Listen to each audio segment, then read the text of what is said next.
guys, welcome to another episode.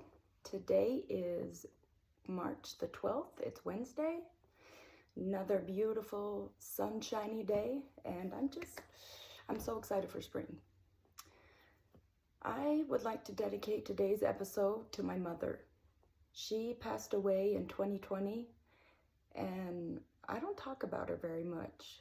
I think I've always just been awkward with emotion, and just where I was at, how everything happened when she passed away was pretty heavy, and I've just still been processing all of it. So I'm going to share part of that with you, because part of me processing is being vulnerable and talking about things I don't necessarily want to. But you guys have been so great so far and so understanding and just like cheering me on. So I'm going to keep trying. So I lost contact with my mom the last few years of her life. Half of it was just I was out on drugs and doing who knows what, and just pretty messy, so I didn't have contact with anyone really. And then when I got out of jail in 2019, I was just so focused on getting my life back on track. So I separated myself from everybody and just put my head down and got to work. And another reason why I lost contact with her is she was disabled. So she was living in an assisted living home. And while I was in jail, they had moved her.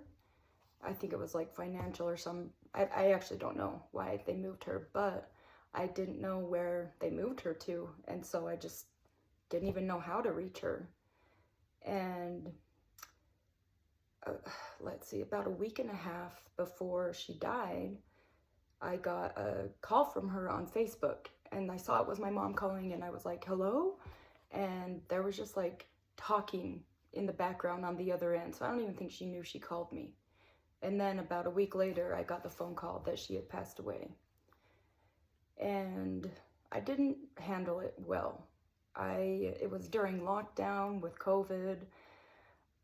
All I had was time on my hands. I was still trying to heal my brain from using. And so I did what a reasonable drug addict would do. I started doing heroin. I just couldn't handle or deal with all of it. And so I remember going into the funeral home where they had her body, and they hadn't done anything with her yet. It was just how they had found her. And I went in there and saw her laying there, and she had this pink blush makeup just covering her face. And I still don't know why or what it was or what she was doing or anything. And I also don't know how she died, because they just found her. The nursing home did. And they didn't do an autopsy. I couldn't afford really anything. And so we just had her cremated. But that is not anywhere near the most important part of my mom's story.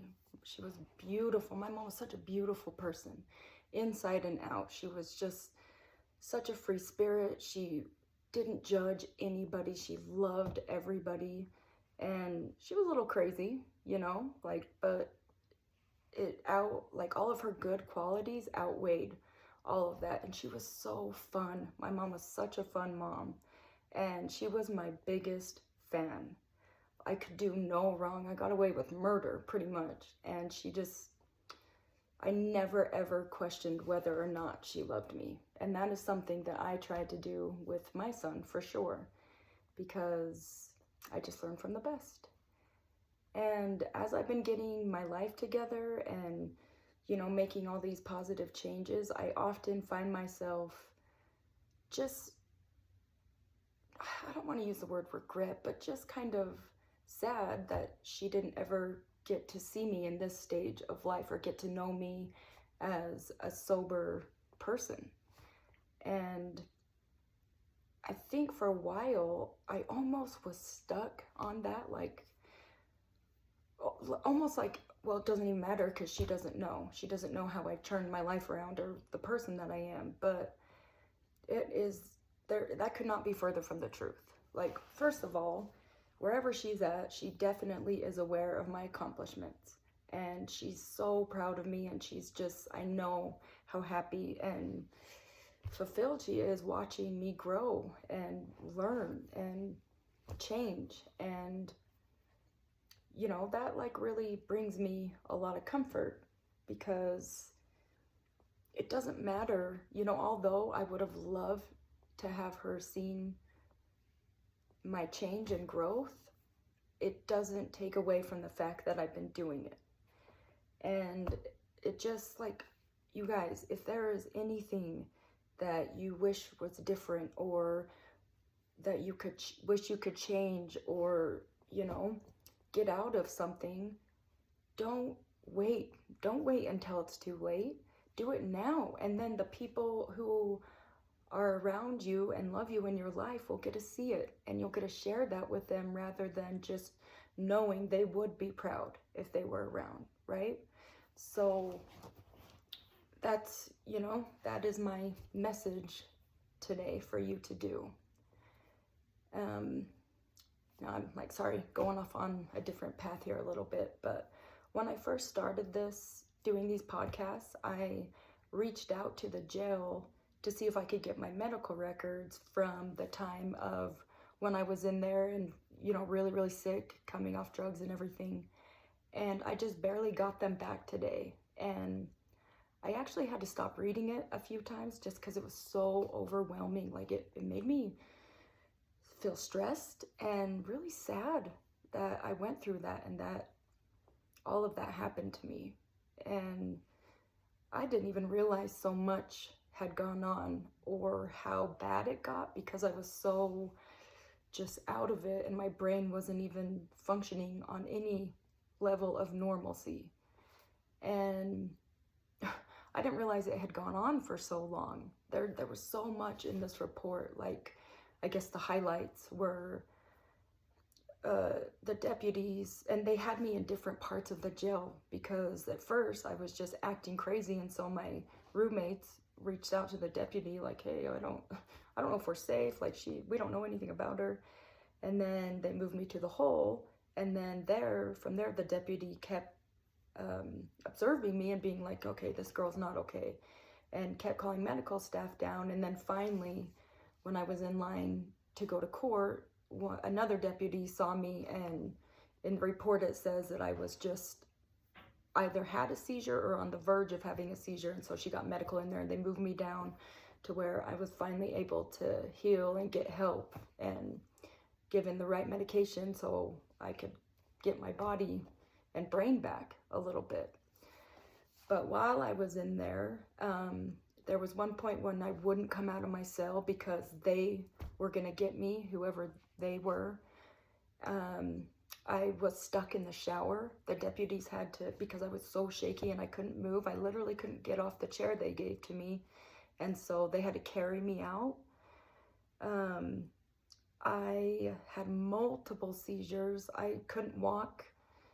So many things, and you could literally read the nurses and deputies' concern in these notes. Like, they were just, I think they felt sad and scared for me. And as I was finally given the right medication, which is not their fault whatsoever, it was mine. It kept saying, like, she denies ever taking drugs. So if they don't know, what can they do for you?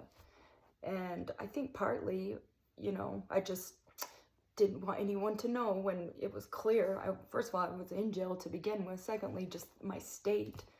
But I think people, especially drug addicts, just like to hold on to that appearance that they have their life together when you don't even. And in my case, like, furthest thing from it. Which is silly, because had I gone in and been honest and been like, hey, I am going to be coming off these medications, they would have immediately given me the right meds, and I probably wouldn't have even had to have gone through any of that. Like, sure, I would have been uncomfortable and not feeling well, but it did not need to go to that level whatsoever. You know, you learn as you go. And I think I was embarrassed, but I, again, could have avoided so much of that if I was just honest with myself and with them. And that is something I am working on, that I'm learning to figure out as I go. Of I don't always have it all together, and that's okay. It's okay. It's okay to ask for help. It's okay to admit when we're struggling. And 9 times out of 10, there's someone around you who wants to help you. And so I don't know whether it's ego or shame or whatever it is, or the society we live in where it's like, I have this all together and I can do this all on my own. It's ridiculous. And I think that we are depriving ourselves of help, and we're depriving others of helping us, because sometimes it just feels so good to help people. So really, if you think about it, it's kind of selfish to not ask for help. A third thing I want to talk about is trying to not always be doing everything all at once. What I mean by that is, one thing I have found about myself in recovery is I want to do this, and this, and I need it all at once, and no turning back. You know, I just have to be on all the time. And I'll do that for a little bit, and then I'll crash out, and it hasn't been good for my recovery process, mentally, physically, emotionally, spiritually, all of it. Like, for example, when I stopped drinking recently, I just thought, okay, I gotta get back on this. I had been running and exercising, but I would take some days off, you know, or I would sleep in a little later than usual because I would have to work later that night. And when I stopped, I was like, okay, let's get back to it. We're going. I'm gonna wake up super early, which I have been. I'll run every day, which I have been, which that's all fine and good. But I haven't really been taking rest days, or taking it easy, or running less distance each time. And last night I crashed out. I had been doing back-to-back 12-hour shifts, and about 9 o'clock last night we got really, really busy, and I just almost had a meltdown. Like, I swear I saw my whole life flash before my eyes. And my manager stepped in. She was like, what can I help you with? And she's, I didn't ask her for it, even though I could have. Like, that's what she's there for, and she was happy to do it. She stepped in, 20 minutes, helped me, and everything was fine. So I just, on my way home last night, was thinking, like, all right, girl, we need to be better about letting other people know where we're at, emotionally, physically, somebody you trust, somebody you're comfortable with, and asking for help. Or if you can't do it, that's okay. Be like, hey, I am overwhelmed. I can't be doing this right now. Because I'll admit, I am always stuck in between go, go, go. If I don't do it, then it's not good enough, or I'm not doing it right, or that way of thinking. Or it's okay to take a break, like, that doesn't take away from anything that you've been doing, or the progress you've been making, or that you're out here doing good things. Like, maybe I don't have to run 4 miles today. Even if I just ran 1, it would still be okay. And I am telling myself that, again, even as I'm saying it right now, it's hard. Like, there's a little bit of me that's like, ugh, so I am working on it.